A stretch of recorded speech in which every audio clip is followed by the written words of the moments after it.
And that brings us to welcome to Dissonant Waves. Hello there. Hello, Welcome. everybody. Howdy. I'll let the other two people introduce themselves, but I am Dominic as always.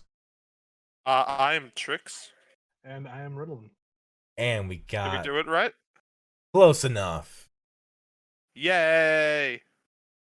We Ooh. got some amazing albums to talk about this week. This is something I love to call Blender Week. That's offensive to blenders. We have come back to a couple artists. We got King Gizzard and the Lizard Wizards live in Sydney 21. Against Me, Shapeshift with Me. And the Deerhunters Migrants. And the Migrations Annex EP, aka the special edition of Migrant. Or, yeah, it's Migrant, not Migrant. Yeah. And I don't really know what to talk about because I kind of was a little bored this week. Look, King Gizzard was a lot more fun if you were there. I'm Yeah. sure. I enjoyed listening to the live album. I'll say that much.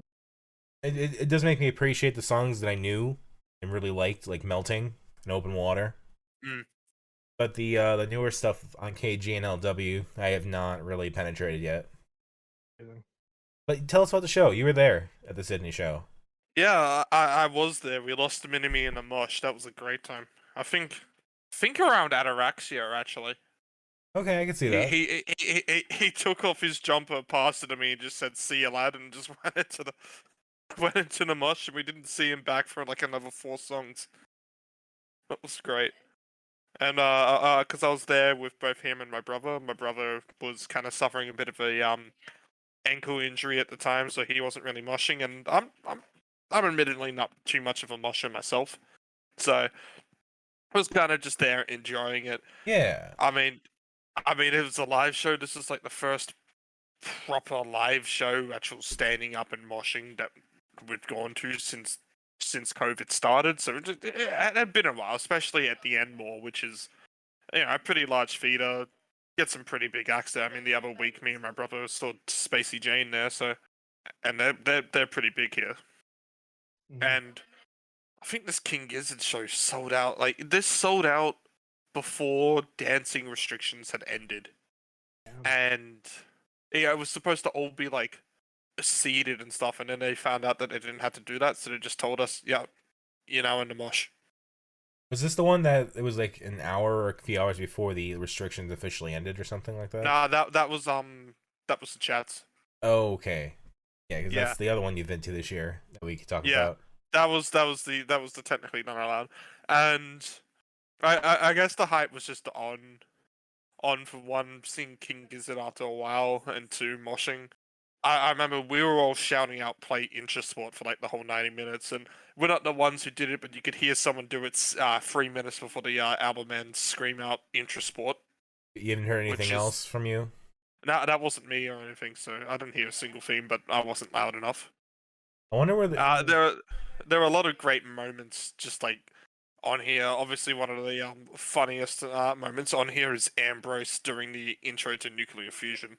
Yeah, I like that a lot. Yeah. Which we weren't quite sure what to expect when with that, but it was definitely a memorable moment.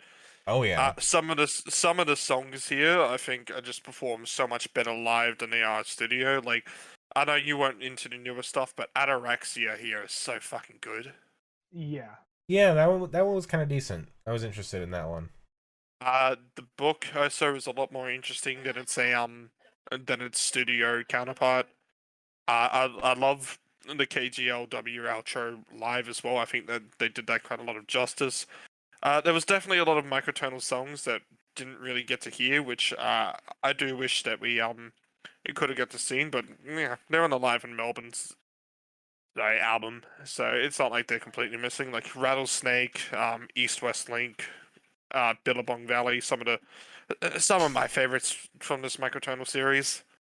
Obviously, the big one that everyone's missing, which I believe is actually the only song from the whole of KGLW that they haven't played live, is Intrasport, and they haven't played that live once.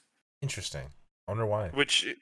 And it wasn't in their live sets for the Vivid shows either, so it could just be potentially they have no way to play this live so far. What about do you think Yeah, they that's always need? interesting. Sorry, what? What about it you think that they need that's like more complicated or whatever? I think we're waiting till they do a DJ set, to be honest, because it's definitely the houseiest track to put out. Interesting. I mean, Which I'm not sure. I'm not sure if you've heard the studio version of it, Domino. I've not listened to KGLW the albums. So Intersport is probably the best song off of KGL. yeah, it definitely is, because it's like someone in the YouTube comments described it as Turkish house, and I think that's the best way to describe it. I mean, Yeah. I will say also did like Straws in the Wind quite a bit. Oh yeah, Ambrose just going completely crazy and just screaming out straws in the wind for like 5 minutes. Yeah, that was fun. Yeah, whenever Ambrose gets the mic, it's just about whether or not he decides to be sane or not, and it's fun as shit. I mean, Stu McKenzie, move over, I guess, right? Hmm. I mean, we could briefly talk about these live albums that they've been putting out. Like, there's like a bunch of them now. It's hard to 6. believe. It's hard to believe that this started out with just 2 live albums. A year And, ago. like they had, over a year ago. Like it started. Shit, I think it started in 2019 when they put them out. I think it was early 2020. Maybe 2020. It was the fires. It was because I know it was for the bushfire relief, which was happening like 19 to 20. So because it was definitely late 19. Can't remember exactly, but yeah.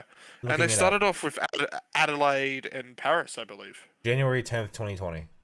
Yeah, was it Adelaide and Paris? Or Yes, it was. yeah, and then they put out other stuff, just more of it for bushfire relief, and then 5 days later was Brussels. And then we got Asheville and London, and then I think London came out with San Francisco, actually. They were like a month apart. Yeah. But for some reason, San Francisco is considered an official one.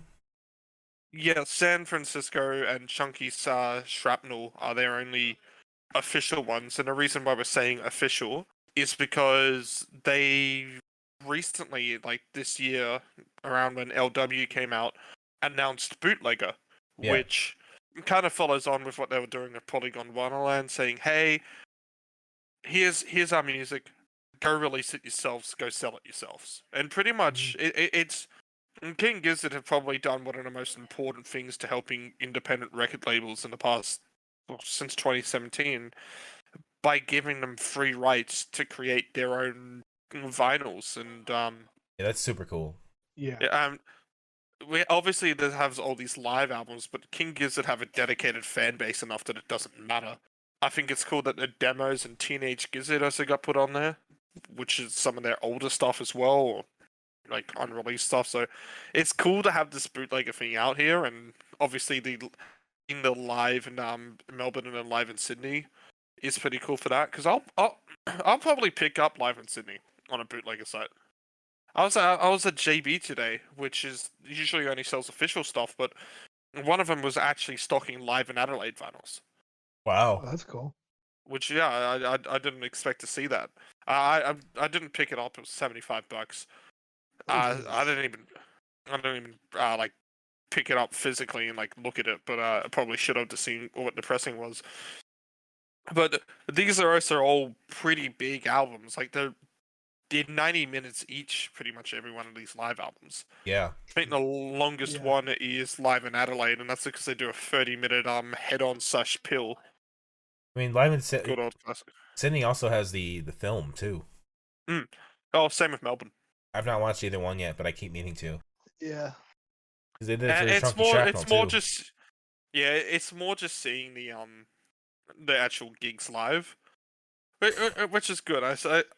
You can kind of see that guy that I was talking about during this week, who tries to do KGLW with his hands but keeps fucking it up, which is still my favorite moment. I know a lot of Giz fans are very happy that they finally played the Hungry Rule for Fate, which was probably the heaviest track in the whole KGLW saga. Maybe the outro as well. They played them both back to back as well. So yeah. Open Water just turned a bit more doomy, which is cool. Yeah, Open Water was great. Oh, apparently they're going to be playing that at the heavy metal gig that I'm going to in August as well. So nice. That'll be So they've pretty much changed Open Water from being microtonal to like it still is, but they've made it a lot more heavier. Shall we briefly? Melting is good live as well. So. Oh yeah, melting's great. Mm. Should we briefly just cover, like, just talk about all the things that they've released since we started this podcast? That list is pretty impressive. Yeah. Oh, we can talk about all the stuff that they've released just from Just like- since Infest the Rat's Nest, to be honest. Yeah, that's Well, what started it. Since Chunky Shrapnel, because I got everything since Chunky Shrapnel. Yeah. So they put out KG, they put out the demos, Volume 1 and Volume 2, the demos being a bootlegger, they put out live in Adelaide, they put in live, out live in Asheville, they put out live in Brussels, live in London, live in Paris, live in San Francisco, Teenage Gizzard, LW, live in Melbourne, live in Sydney. That's quite a long list, but you do notice that a lot of those are live albums. Right. You still got KG and LW. And in a few days, we got Butterfly 3000 too.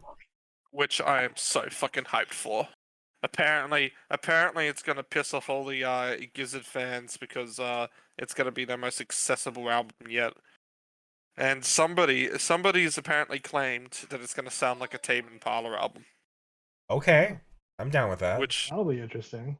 if it sounds like early Tame Impala, holy fuck. Even if it sounds like late Tame Impala, it'll still be good. But like early Tame Impala, holy fuck. If they can match Posthumous Forgiveness, I will definitely give that a huge listen. Mm. I love Posthumous Forgiveness. That's my bar. Fair enough. Oh, I'm surprised. I'm surprised not much more people like Posthumous Forgiveness, to be honest. Like, that is the one song I have bought from that album. I will listen to it all constantly. It's such a good song. If people do not appreciate it, that is their fault. People appreciate it. They just prefer Is It True, Breathe Deeper, and Listen Yesterday, and Borderline, and It Might Be Time. I also prefer On Track. That's fair. Although that's because my friend told me to like listen to it more because it was his favorite song off the album, and I think he was listening to it a lot more, not just because he was a Tame Impala fan, but like he broke up with his girlfriend that year as well. So Ooh. I think it was just like a song that he just like really wanted to listen to because it had that kind of the whole themes of like Fair enough. that kind of like feeling behind, but like still on track. I am curious if we ever hit a day where we have an episode that is just King Gizzard, OCs, and of Montreal. I feel like we could get something different out of Montreal there. Because like OCs and King Gizzard, I don't think we'll ever run out of that. Because they release stuff just so definitely. constantly. Yeah. Well, John Dryer, I'm pretty sure, releases stuff under 500 different names, while That King too. Gizzard, Yeah. King Gizzard doesn't really have side projects. A lot of people kept trying to claim that Psychedelic Porn Crumpets was No. secretly King Gizzard, but it's like not even from the same city. I mean, of Montreal, we might run out of eventually because they are not as prolific. But damn, do they still put out a lot of stuff? It's just comforting to know that we always have something to fall back on. If we just have a week where it's like, I don't know, we'll just listen to Gumboot Soup, which The B-sides album, which or they the were, G-sides. which they did try to get them to play too, which was really fun at the end of the album. I heard Gumboot Soup. It's like, that's such a weird call out to make. I mean, there have been some great songs of Gumboot Soup, and I've actually managed to catch a couple of them live. My favorite is Muddy Water, which I actually I got into after I heard it live, which was just so fucking good live. Fuck, Yeah, is it sure. on any of the live albums? It better be. I'm checking that now because I don't know if it is because it's not on like Chunky Shrapnel or anything because that one was that. When you have 1,000 live albums to go through, you do a lot of backtracking here to see, hey, was it on here? And I'll tell you what, I don't think it was. No, it was. It was. My bad. Because Live in Paris has it. Well, that's cool. Yeah. We have found it. And yeah, Muddy Water was like my favorite of Gumboot Soup. I also see them play All Is Known and Beginner's Luck at a different show. Which I don't know, it's a great chant being, but like those two songs are completely so different in how they sound. Because Yeah. Beginner's Luck is like this very jazzy, jazzy opener, and then All Is Known kind of sounds like a Nonagon Infinity or Murder of the Universe kind of cut. So Would you say that for King Gizzard that all of the songs have there's an equal opportunity for pretty much any of them to be played in any show? well, have you ever listened to the demo of Automation? No. It sounds like it's cut from Infest the Rat's Nest, Okay. which is definitely a lot different to how it sounds on this album. Yeah, they definitely like tweak and retweak old songs too. Like I was listening to "I'm in Your Mind" Fuzz, and there's some songs over there like, oh, what's "Hot Water"? Is it? Yeah, Is just Hot Water, they keep playing with Nonagon Infinity songs. yeah, and I mean it basically is just "Robot Stop." I think Gamma Knife. But like, do you think they Yeah, would they go back the to like flute Willoughby's solo. Beach or something like that? Good fucking question. I mean, I don't really have any King. I actually don't have any King Gizzard on this computer before Oddments, and I need to put quarters on here, but I haven't. So the Willoughby's Beach era stuff. I mean, they still play on like Head on Pill and Float Along Your Lungs sometimes. So, but usually only at specific shows and stuff, and it's not like very constant. Sure. There's just so much music that they put out. It just Hmm. seems like almost like they could pick anything and it'd make people happy. Well, Like that's why they're doing the 5 shows with the 5 different set lists as well. that's probably why they're putting out all these other like bootleg concerts and everything too. A lot of people are already calling for them to record all those shows and put out bootlegs of them. Yeah. I mean that's probably gonna be like a gigantic like undertaking into itself. Also worth noting a lot of these bootleg albums have peaked on the Australian charts. Yeah, well, I'm pretty sure King Gizzard's only ever reached the charts in Australia, and they usually only the album charts. Yeah, it's just kind of amazing me that like bootlegs would like chart at all. With just in Australia, we've always had a pretty dedicated music base here, so it's not too surprising, especially since like this band's had no hits, but they haven't had a single show that hasn't sold out since like Nonagon Infinity. Yeah, they never hit number one. Yeah, never hit number 1. I think their biggest song is Gamma Knife. I'm not sure. That sounds right. Look at their singles. Fishing for Fishies apparently charted in the which one is this? I'm trying to see what country this is. Belgium. It charted in fucking Belgium, and that's it. That's their only charting song. It is quite What the impressive. fuck? But then, like, yeah, their albums just chart pretty much all the time. Have they ever In released fact, their initial singles anywhere? well, they release singles to songs, but they don't usually release them physically too much. Like I'm looking at these songs called like "Hey There," "Ants and Bats," "Sleep," "Summer." These non-album singles from like the beginning of time for them. Those are on Teenage Gizzard. Oh, interesting. Okay.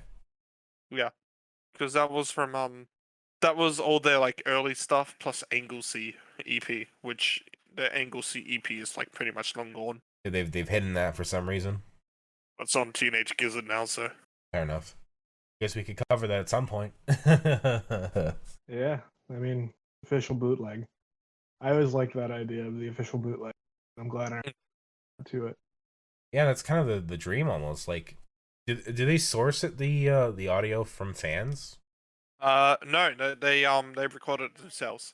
It's Okay. actually their audio, which Yeah, is why they're it sounds probably so just high recording quality. off the DAT. Yeah, it's because it sounds so good. They're probably recording off. Well, if they filmed these ones, then obviously they're recording it. Right. That means like, they're yeah, probably I'm pretty recording sure. everything. I don't think every show that they do, but they definitely do it constantly. Anyway, what's your highlights from this album? What's Really your enjoyed highlights? nuclear fusion. Beginning nuclear fusion is really great. Yeah. Ambrose just Oh shit. Ambrose just having his fucking moment. It's beautiful. Yeah, that was the best intro to nuclear fusion because I've heard it live a couple times. Like there's the version on like KLXW or whatever the fuck it is, and it's just Stu does it and it kind of sounds kind of weak compared to Yeah. like the album. But this one just is like it fits like the whole vibe of like the nuclear fusion. I also liked Melting and Straw in the Wind. Open Water's great. I don't know. The newer stuff I still have to get into my body still. I need to take more time with it, I think. Perhaps we can return to it if we ever cover KG and LW. Well, I think they mostly played KG songs here because they played. I think they only played the four maybe it was, they played 5 LW songs actually. Yeah. They did If Not Now and When, Supreme Ascendancy, Ataraxia, See Me, and KGLW. And then I'm trying to remember what they did on KG. God, it's hard to remember what they've done. Good album. Good live Yeah. show. Yeah, like I enjoyed how enthusiastic they sounded for sure. Mhm. You could tell it was like a little while, it'd been a bit. I think my highlights Ataraxia. Yeah, Anorexia was good. No real Ataraxia lowlights. It's pretty steady. was a fantastic gig. I'll give it 5 stars. Shall we Uh move on? sure, I have no preference for what's next. Pick. I pick because I like to pick and I have full control. And I want to just get rid of my complaint for this album first. Sure. This album sounds exactly like the last one, like it's just another fucking sequel. And like with most sequels, it just gets tiring. Shape shift with me. Yeah, that's fair. Yeah, my problem. I don't hate it, but it's like it's just transgender dysphoria blues again, Yeah, including sound and lyrics. It's and to me, like the highest points of Transgender Dysphoria Blues are not hit again, and so it's kind of like the other songs on Transgender Dysphoria Blues, but the entire album is just those songs. Like, even the title is just transgender dysphoria blues again. like you got some good Yeah. songs in there, like Provision L3 is fun, and That's about it for me. I like Petite. I think that was an alright one. Or Delicate, Petite, and other things I'm not Yes, on. but like I was kind of hinting earlier, it's kind of also like a blunder for me in that like I could just stop listening after a while and I'd just be as content as anything else. Well, one of the other beauties of transgender dysphoria blues is that it was a short album, like most of the songs were. Yeah. It wasn't overstaying its welcome or anything, but I think it was one of the songs actually just sounded like True Trans Soul Rebel again, and I forget which one it was. Yeah, It let me might be pull up the- 1203. Maybe. I think it might have been the second track, but one of them actually just sounded like they were doing it again. And then this album goes for 10 minutes more than Transgender Dysphoria Blues, and I think it was around Norse Truth. Hmm. Somewhere around that area, I'm just like, okay, this album's done. I'm moving Yeah. on to the next one. It's like it had already ended. It felt like it had ended. Why did it continue? And then Like I didn't really. like Suicide really go back. Bomber is supposed to be like a little bit controversial and edgy, I feel like. But it's at a point in the album where I just kind of stopped caring, so I didn't really like go Yeah. deep into the analysis of it. Uh-huh. Yeah, I feel like if it was at the start, maybe I would have cared a bit more. I mean, against me, albums have gone longer. I know Trix. It doesn't want to go back into the earlier stuff because it's prior to transition, but I think their earlier stuff was just a lot more interesting and had a completely different sound to what Shapeshift with me does with Transgender Dysphoria Blues. Like I I, do. I feel like there's just like really much point talking about this if we've already talked about it. Yeah, I can understand that. Like they still do the thing I really appreciate, which is like it sounds like it's like a thing I can hear at like the local bar, and it's borderline like a pub sing along kind of thing. Like everyone gets together and they just belt it out. Yeah. Like Laura Jane Grace's voice is a really good quality for that. Of just like you're all in it together. You could just hear this down the block. Here we go. On this together, I had to make this joke. I'm sorry. Well, why don't you? Uh, I think your perspective is more valuable on this, Trick. So why don't you speak on this for a little bit? Well, I listened to this album after Dysphoria Blues, obviously, and I think there are a lot. There are some good songs on here, but the highs, as you said, are nowhere near as high as Dysphoria Blues. I still tear up whenever I hear like Paralytic States off of Dysphoria Blues, and but there are some good songs in Shapeshift with me, like Dead Rats being like just incredibly like more on like the heavier side of punk is great. Some of the music videos were fun. which I didn't tell you to look at because I didn't really need to.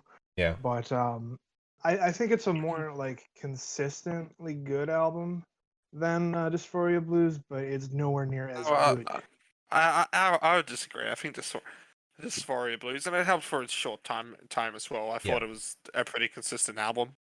It's consistent, I think, and like the highs are higher. Like this is fine. It's like the not even the B cuts. It's just like the meat of an album. Yeah. If you told me that this was a compilation of tracks that they didn't feel fit on Dysphoria Blues, I would believe it. I don't hate this album. Oh. I think I found it on clearance anyway, so it's like still a good buy. And there Mhm. are songs that I might go back to. The only one I realistically see myself going back to is Provision L3. I thought that was at least a really good opener. Yeah. That sounded different enough to the opener on Dysphoria Blues as well. Because I'm going to be comparing this to Dysphoria Blues, because I think this is just Dysphoria Blues 2 Electric Boogaloo. And Dysphoria Blues has the advantage of like those first two tracks hitting really hard. Oh yeah.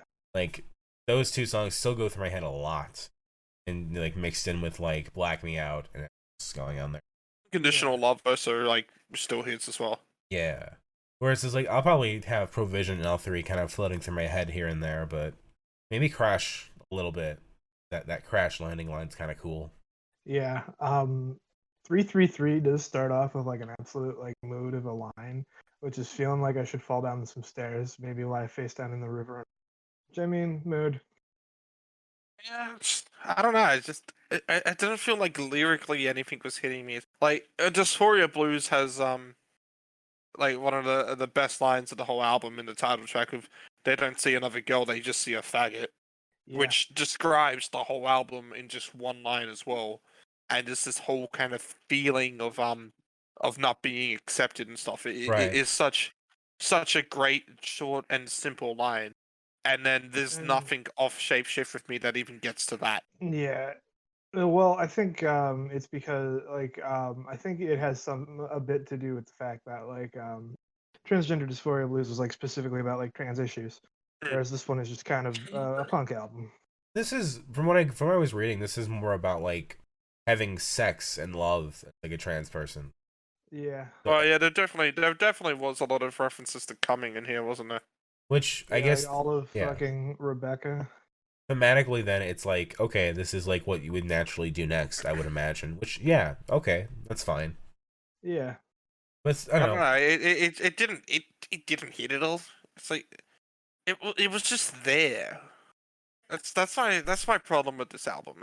I don't hate this album. I would still go back to Provision, but it's just there, and it feels like it could just be more. And obviously, when they did the massive shift to sound with Dysphoria Blues, they were always going to be trying to figure out what to do next. Yeah. And it's just in my opinion, I feel like they missed the mark. I feel like they could have done a lot more on this album that they didn't end up doing.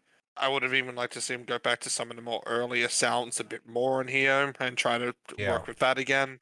I think the thing that I was most interested by or shocked by was that how much of the like stuff like 333 sounded like pop punk, like Green Day stuff, Yeah. which is not the direction I would like expect Against Me to go. Like even Boyfriend has Yeah. like those Green Day vibes. Just some fucking boyfriend. No, I wish I had more to say about this album, but I just don't. It's just I mean, I feel mean, like it's I feel like understandable. I've said everything, and I feel like I said everything a year ago. She does sing in lower Yeah, that's register, which fair. is cool. You know, she's more comfortable singing in that lower register, I feel like, than she Yeah. was last time around. But I mean, there definitely isn't a lot of people who change their vocal styles after transitioning. I mean, going back into earlier Against Me stuff, she's still pretty much going with that same vocal style. I mean, it's very good. It's very distinct and sharp. Yeah. I think the only one I can like really think of that's changed a bit was Avery Tucker from Girlpool, Uh-huh. and that was Mhm. because he started taking like the hormone pills, so Mhm. so he developed a lower voice register, so. Yeah, the T does drop your voice. But with a lot of others, it's like there hasn't really been too much the vocal changes. I don't know if Laura Les put out anything before she transitioned, so I don't know too much on the 100 Gex side. But that one's covered up with so much like auto tune and stuff anyway that I don't think it would matter. Yeah. Oh, there was one line from Rebecca that I really liked. I want you to hit me like a bus, and then I'll get right the fuck back up. That is a mood. Like a bus, and then I'll get right the fuck back. We don't need to fall in love. We can just fuck. I fucked it up. But yeah, this is Blender, the album as well. Yes. Yeah. Like, there's some good songs on it that I do come back to, like Dead Rats. I really enjoy. I mentioned earlier. That song gets better when it kicks up into the higher gear for a second. Yeah. But yeah, it's decent. Provisional 3 is probably my favorite. Least favorite's probably All of This and More because it's the one I remember the least. Also the one I took the least notes on. It's a weak closer. Yeah. Yeah, I don't really have a least favorite because I'm not really impressed by anything other than Provisional 3, to be honest. I've already said my piece. I like Dead Rats. Haunting Haunted Haunts is fun. I like 333 for like the intro of feeling like I need to fall down some stairs. Because I felt like that quite a bit, if to be honest. That's fair. I guess that leaves us with the second Deerhunter, DEAR Space Hunter. So you ready for this, Dominic? You ready? Yes. Yeah, I like this album. All right. This is a great album. So the funny thing to me was that we listened to Kalimasi like a month or two ago, and to me their sound is just Deerhunter plus Against Me. I'm like, oh, we just listened to their influences. That's great. Yeah. This is just a Kalimasi tribute episode all of a sudden. But I really dig the vibe a lot. Like that was like my main takeaway from this album was that this is a really cool vibe. Like the thing is, like I chose Migrant because it is specifically not part of like their grand epic saga that like Deerhunter is like known for, or it's not the color spectrum, which is like 3 hours or whatever. Yeah. So I was almost like, did I shoot myself in the foot choosing this one? It could have covered songs like Filth and Scholar and Home, which are still some of my favorite Deerhunter songs. Mostly, I just like Home is probably like the most familiar when it comes to this album because it's very anthemic. That's the way to describe it. And this album is quite grand. Oh yeah, they consider this a stripped down album, and I'm like, where the fuck is this stripped down? Yeah, there is instrumentation everywhere. I mean, whisper, which doesn't even sound like a fucking whisper. It hits you with fast violins to start. Yeah. Yeah. But I like this album. It's not one of my favorite albums or anything, but I like this album. I think there's a lot great off here that they've done on here. When this album has a peak, it's a peak. See, for me, it was good, but the peak for me was the EP stuff or like the extra tracks. Which I'm gonna admit I forgot to listen to. Oh my god, those are like the best parts. I have a busy week. I only listened to it once, if I'm gonna be honest. So it kind of flew out of my.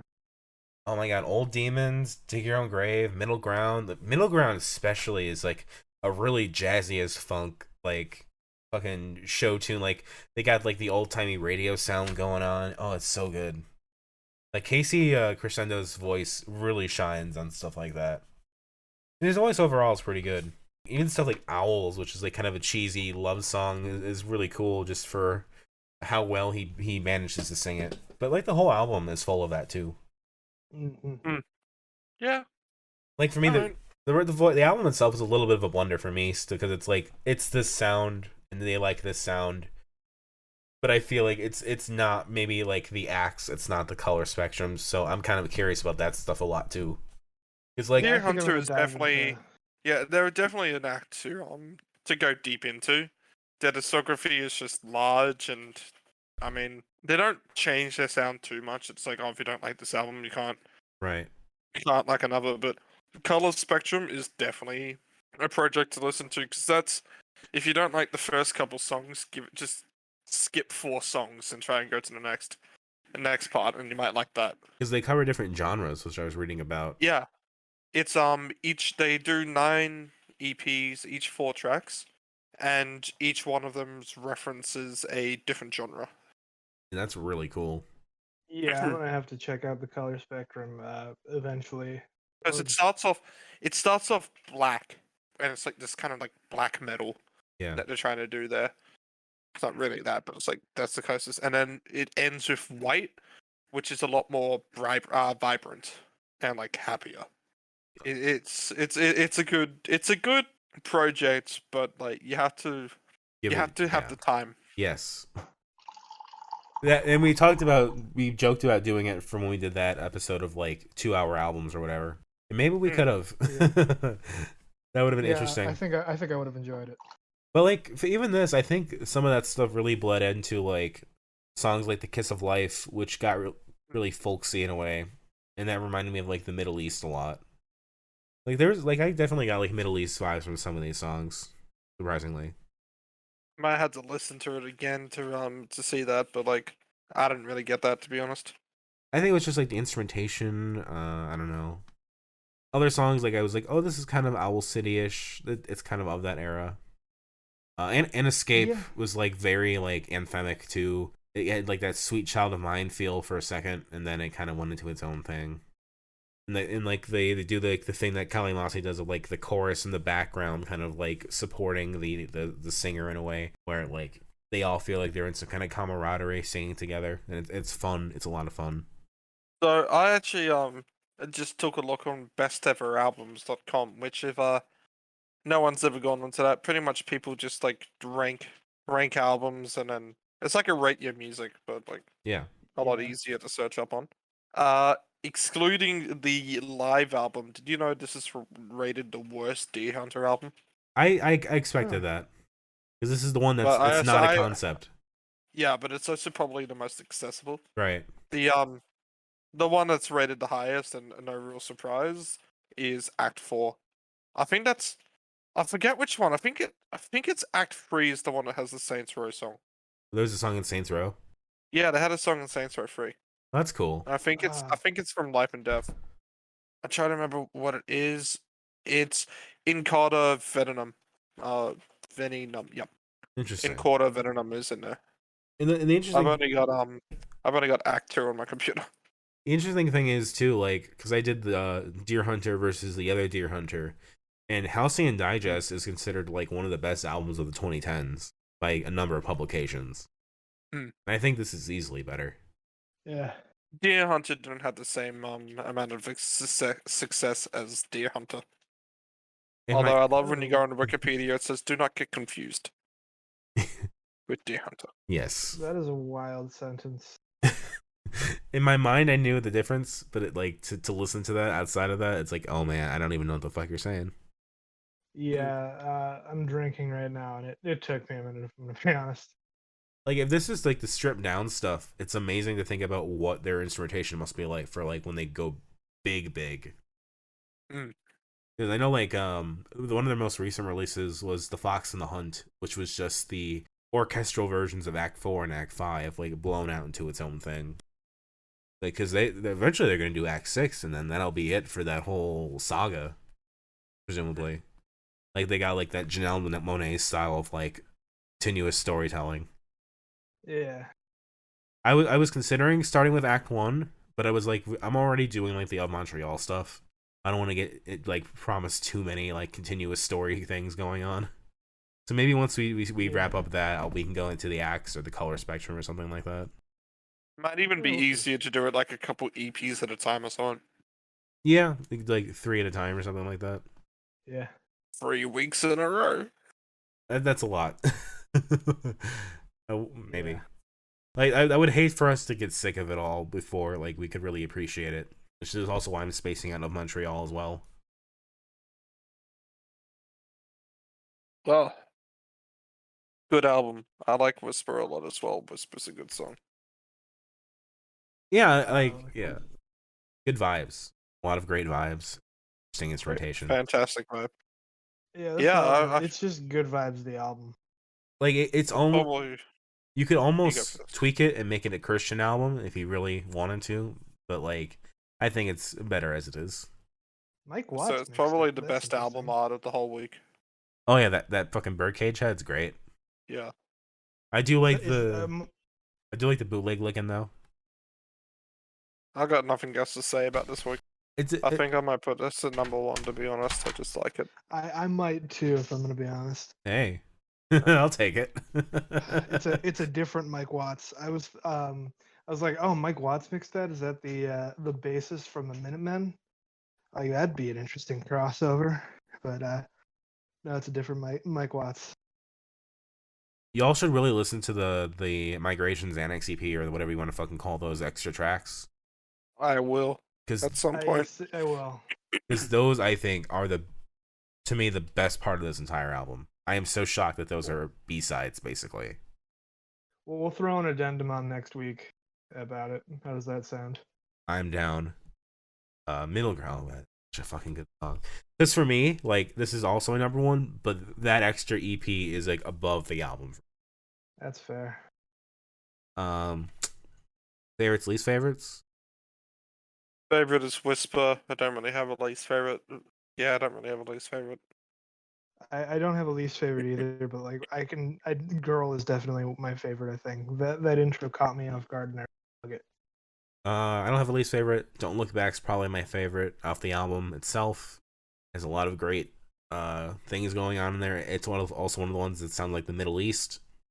Like his voice goes through like Never Shout Never kind of styling and to sounding like him again, and it's a great closer. I also just really like that fucking B-sides EP, whatever you want to call it. So, which would then probably make my rankings. Oh fuck, I don't even know. Shall we just do rankings now and see where it goes? Yeah. I'll start off first. Number 3 is no surprise. It's Against Me's Shapeshift with Me. Just wasn't interesting. Number 2, you got to put it in the King Gizzard live show. Yes, a live show was better than an album. Get used to it. And number 1 is Migrant by the Deerhunter. I'm gonna fully agree with that. Wow. I was trying to figure out whether I wanted to put King Gizzard above Against Me, and if y'all are doing it, I might. I'm kind of shocked that I would do it because I would think I would like Against Me more because I love Transgender Dysphoria Blues so much.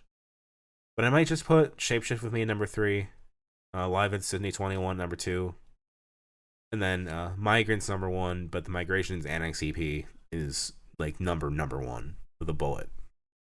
Well, you know what this means, right? What? We have a unanimous ranking, and I did not expect this. I think this is the first time in a long ass time we've had a unanimous ranking. I think it's the Yeah. first time this year. No, we've had 1 or 2 this year, I think. What have we had this year? I mean, I just edited the Cardinal Heart episode. I think we all agreed on that one. Oh, well, that was a intentional bad ones though. Yeah. Yeah, and I picked the worst one. Yeah, let's go outside of that. Outside of that, I don't remember. Because Me I either. think my Kroll one we didn't. I think. Yeah, my crawl. I Petite picked League, Sarah maybe? Vaughn. Oh, Petite League maybe we. Yeah. Or did I think put I think. No, I put. Yeah, I think we had I think I put the EPs lower than Ritalin did for sure. Yeah. yeah, I don't think we had a fully I unanimous. definitely put whatchamacallit over whatchamacallit. Yeah. Anyway, well, Witch Egg over JPEG Mafia. That's what I was looking for. I think I put Witch Egg in between the JPEG Mafia EPs. I will ask though, since this is my little thing here, who do we like better, Deerhunter or Deerhunter? Deerhunter. Yeah. Yeah. Well, Deerhunter wins. The Deerhunter, I guess, if you want to actually be specific. Yeah. Yeah. I think the one that Yeah. we ranked higher wins. Yes. I like them both, but yeah, I think Deerhunter is the Deerhunter. I have not listened to last week's episode yet, but I am very curious to know how that went. So, shall we get into what we're choosing next week? Hell yeah. Sure. Who wants to go first? I choose to go last. I want to know what Trix is picking first. Okay. I'm doing. I believe it's called "Daddy's Home" by Saint Ooh. Vincent. Fuck. That was my fucking pick. Sorry. Now, if I'm correct, we were also doing 2021 albums, weren't Yes. Yeah. we? Yes. Oh shit. That's why I asked you to go first, because I was like, "What did it happen?" It totally happened. This is why I have backups. All right. Imagine if you didn't. Oh fuck. All right. Which two do you want to listen to more? Do you want to listen to Demi Lovato or Adult Mom? Adult Mom. Adult Mom. Yeah, Adult Mom. All right. Driver by Because when Adult you Mom. search up Adult Mom on eBay to buy the CDs, you just get porn. I did it at work when I was just like, because during lunch I'd buy CDs at work, and I searched up Adult Mom and forgot CD, and a porn just went, and I just clicked that back button fast as I could. I mean, she does have the song "Full Screen." It's out. Yeah. My She does have girlfriend this- just had that story, and she can't get off her desk right now. She does have the song adult full screen. Full which is, screen, starts yeah. off of, like, do you full screen your porn? So yeah, the album that I expected Trix to pick was Adult Mom. So I guess I will pick Adult Mom now. With Driver, Yeah. and I'm actually excited to actually Yeah. properly give this a listen, because I've only given it one listen, but Stober and Checking Up are both good songs. I wasn't so big on Berlin though, so I feel like just from the first impressions I've had from the singles and like that very little listen I've given to it, I feel like I'm going to be very mixed on this album, but I hope to be proven wrong. I'm not listening to Anyway, it yet. Go ahead. so this one we are now going back to South Korea. Tricks, I can already feel you scared, but A little bit. instead of K-pop today, we're going to go with something even more batshit insane. This album seems to be created by somebody who doesn't know how to play instruments, and you just wouldn't know that by listening to this. All right. Everything but the vocals were created virtually, Oh. and yet somehow it sounds incredibly raw. We are doing Paranols to see the next part of the dream, which is a South Korean DIY shoegaze album. Ooh. It's called And to see the next part of the dream. to see the next part of the dream. And if anybody wants extra points, which I might try and do this week because it seems interesting, the album, especially with its art, which is taken from a scene from the movie, and the opening quote to this whole thing, watch the movie All About Lily Choo Choo, Oh fuck! Which All is- right. which is some Alright. Japanese art film about a fictional band called Lily Choo Choo or Choo Choo. I don't know how to pronounce it. I have definitely seen Alright. that DVD out there. I believe it's a little bit rare. Mm. I'm excited. Yeah, My- not mandatory, but if you want extra points, because I might try and Yeah, actually fuck it, track why it down. not? I'll throw it. Yeah, I might buy the DVD and see if it gets here in time to watch it. If not, we'll cover it a different time. That's a really interesting lineup, especially now that my initial plans were a little bit changed. But that's why I have backups. Because it'll I make also fully expect to win this week. By the way, maybe not to St. Vincent, but to at least Adult Mom. when you hear what I pick next week, you'll understand why I picked St. Vincent first. Mm. I wanted to Okay. pick St. Vincent. You didn't pick fucking Slater Kinney, did you? No, I'm picking Sufjan Stevens next week. Okay. St. Vincent was in Sufjan Stevens' band. Yeah, well, St. Vincent also produced the last Slater Kinney album, and that's. Wait, did she? I think she did. I need to check that up. St. Maybe it was just an Vincent, insult people throwing around. St. Vincent, also noted fan of Montreal, and has remixed some of their songs. Yeah. But that's going to do it for us right now. I've been Dominic. You can catch me online at Twitter at DACICHOCKI. I've also been on tiltingwindmillstudios.com. You can read some of my writing there. I am Ritalin. I have just confirmed that the last Slater Kinney album was indeed produced by St. Vincent, and that album sucked. This is what happens when you screw over Janet West. Anyway, You can catch me at my website, ritalentforkids.github.io. I also have a YouTube channel where it's mostly just me posting CSGO clips because I'm a fucking nerd. We should all get together at PS3 CSGO. I think that'd be a lot of fun. Oh Shit. god, that's gonna be so bad. I love it. I don't think Yeah. there's any servers to play though. Fuck. Oh well. Create some illegal servers will be good. And then Tricks. Yeah, I've been Tricks. You can catch me on Twitter at Procrastinaut. I have a YouTube channel I'm not going to plug right now because it's hiatus. And you can catch us all at on my Twitter is Procrastinaut _. That's like procrastinating astronaut.